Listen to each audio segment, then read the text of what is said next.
This video is going to show you two things when you're inserting an equation into the equation editor in Keynote, Pages, and Numbers. It's going to show you how to put a space when you're in math mode and how to change the color of part of the equation and not the whole equation.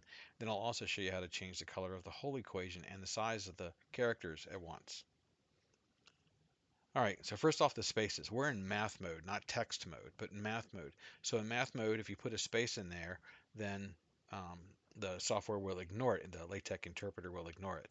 So you need to tell it that you're putting a space in there, and to do that, you put backslash followed by a space.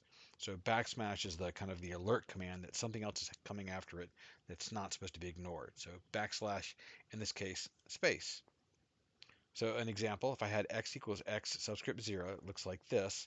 If I want to put spaces after the x and after the equal sign, I put backslash space and backslash space, and that'll spread them out. I don't always use this, but every now and then it's just a nice thing to have. And that's when you're using in math mode as opposed to text mode, but we'll talk about that in another video. If you want to, you can also set this up with returns instead of space. So you do backslash and a return, and your screen would look something like this.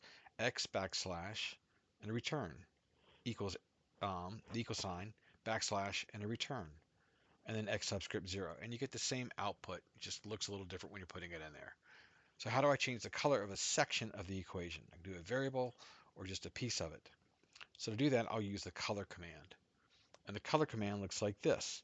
So I've got my curly brackets, backslash, color, curly brackets again with the color I'm going to choose. And there are lots of ways of doing colors. I'm just covering kind of the ones that are pre-built into LaTeX.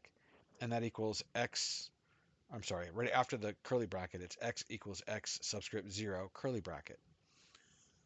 And my output, you can see over there on the right, x equals x naught. And your predefined colors, you have a lot to choose from.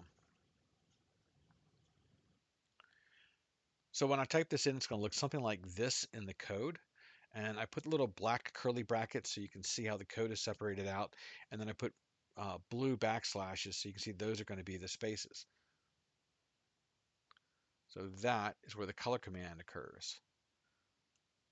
On my equation editor, when I hit my command option E, my little dialog box pops up, and in it I would type everything that I say above. Again, it's not this big, it'd be a little bit smaller. And as I type it down below, it would show me a preview of the equation. And here am I typing, that's going to be the color code section of the equation. Now let me show you one more thing about you can do with the equations. So here I am. Let me show you one more thing. That's how to change the equation, the color of the entire equation, or anything that's not using the color command.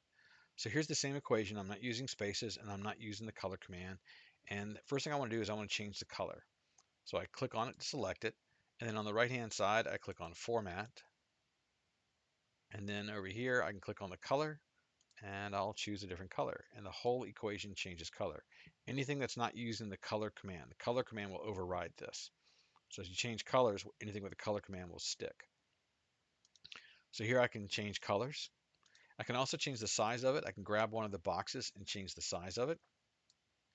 Or up here in the same window on the right, where it says size, I can also do it manually if I want to. So two ways to do that. You can also put a border around this.